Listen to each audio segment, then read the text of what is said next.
नमस्कार, मैं संदीप शर्मा और आप देख रहे हैं ग्लोबल भारत टीवी। यूपी के चुनावी नतीजे 10 मार्च 2022 को आए थे।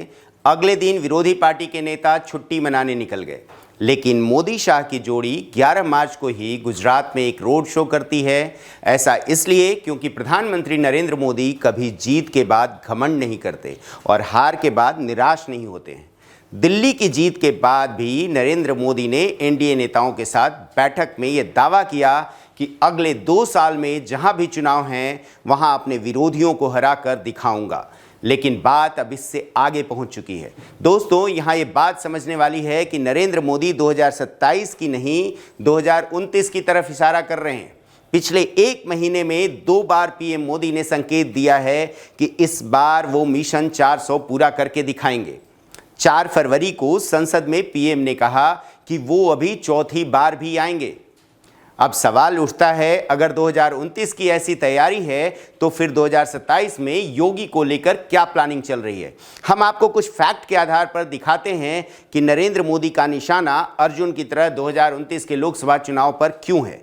क्या 29 का लोकसभा चुनाव ही पीएम मोदी का फेयरवेल चुनाव होगा, या इसलिए आरएसएस, बीजेपी और खुद मोदी तैयारी में लगे हैं।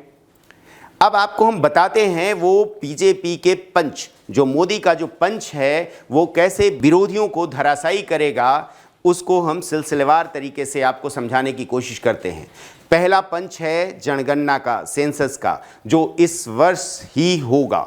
वैसे इससे पहले ही होना था, लेकिन कोविड की वजह से हो नहीं पाया और फिर 2024 में चुनाव की वजह से नहीं हो पाया था। इस जनगणना के बाद बीजेपी के पास एक स्पष्ट डाटा होगा और इसे बीजेपी डीबीटी स्कीम वाले लाभार्थियों के साथ जोड़ेगी। डीबीटी यानी डायरेक्ट बेनिफिशियरी ट्रांसफ़र, जो हो रहा था, किसानों को मिल रहा था सम्मान निधि, जो डायरेक्ट उनके अकाउंट में पैसा जा रहा था, उसको डीबीटी कहते हैं।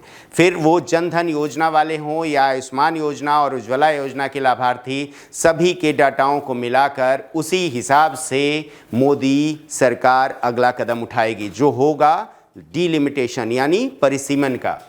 अब परिसीमन होते ही सभी लोकसभा और विधानसभा की सीटों का स्वरूप बदल जाएगा। सामाजिक और भौगोलिक आधार पर परिसीमन होगा।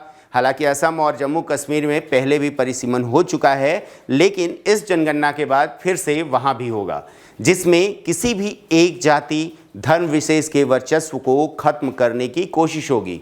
इतना ही नहीं, इसका असर एंटी इनकम्बेंसी वाले मुद्दे पर भी पड़ेगा। सबसे बड़ा एंटी इनकम्बेंसी किससे होता है? वहाँ के सांसद या विधायक से। लेकिन परिसीमन के बाद तो सीटें ही बदल जाएंगी और जो कैंडिडेट होगा वो उस क्षेत्र के लिए बिल्कुल नया होगा, पहली बार होगा, तो शिकायत किससे होगी?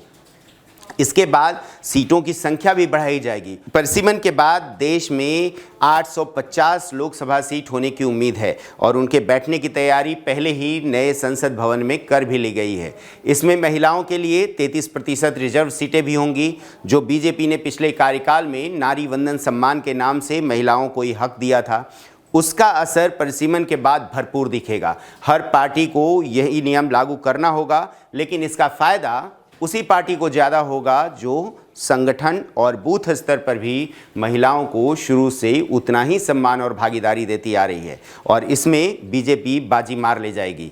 महिलाओं का मोदी के प्रति क्रेज़ तो इतना है कि मुस्लिम महिलाएं भी दिल खोलकर मोदी को वोट करती हैं। ये बात कई लोग खुले दिल से कहते हैं। अब आते हैं चौथे काम पर। आपको याद होगा बीजेपी के 3 कोर मुद्दे थे, जिसमें से 2 पूरे हो चुके हैं। पहला राम मंदिर, दूसरा जम्मू कश्मीर से 370 को हटाना, जो दोनों पूरा हो चुका है। लेकिन तीसरा यूसीसी यानी यूनिफॉर्म सिविल कोड, एक देश एक कानून, अभी लागू होना पूरी तरह से बाकी है। इस बार यूनिफॉर्म सिविल कोड भी बीजेपी लागू कर देगी, जिसका जिक्र संविधान के डायरेक्टिव प्रिंसिपल में पहले से ही है, लेकिन 1950 के दशक में नेहरू के हस्तक्षेप के कारण लागू नहीं किया जा सका था। जब हिंदू फैमिली कोड बन रहा था तब भी सवाल उठे थे, लेकिन नेहरू का कहना था कि जब तक मुसलमानों की सहमति नहीं होगी तब तक यूसीसी लागू नहीं होगा। भाई, जब सबके लिए एक कानून बनना था तो उसमें कैसी सहमति की ज़रूरत थी? जबकि अब 5वें पंच की बात करते हैं, वो है एक देश एक चुनाव। इस पर तो पीएम मोदी पहले ही साफ कर चुके हैं कि इसे जल्द लाया जाएगा। पूर्व राष्ट्रपति रामनाथ कोविंद की कमेटी ने इसे देश की ज़रूरत बताया है और अब कोविंद कमेटी की एक रिपोर्ट मोदी सरकार के पास है। कमेटी ने यह भी सुझाव दिया है कि इसे लागू करने के लिए संविधान में क्या क्या संशोधन की ज़रूरत पड़ेगी। बीजेपी को संशोधन के लिए सदन में नंबर की ज़रूरत होगी और साथ ही राज्यों से भी 2/3 स्वीकृति चाहिए होगी। तो 2029 में लोकसभा और विधानसभा चुनाव एक साथ होंगे। कई राज्यों में विधानसभा भंग होगी और कई राज्यों में समय से पहले चुनाव होंगे। इसके अलावा भी कई ऐसे बड़े काम बीजेपी कर रही है जिसका प्रत्यक्ष और अप्रत्यक्ष रूप से फ़ायदा 2029 के चुनाव में मिलना तय है।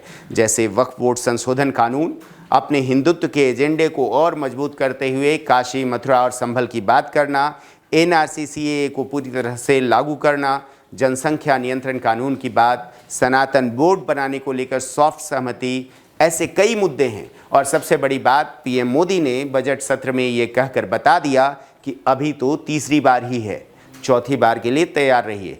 आप इसे पॉलिटिकल बात भी मान सकते हैं, लेकिन मैंने जैसे शुरू में कहा था कि सिर्फ फैक्ट के आधार पर बताने और समझाने की कोशिश की है कि कैसे बीजेपी 2029 की तैयारी में लगी हुई है और क्यों 2029 में भी बीजेपी को और बड़ी जीत मिलेगी।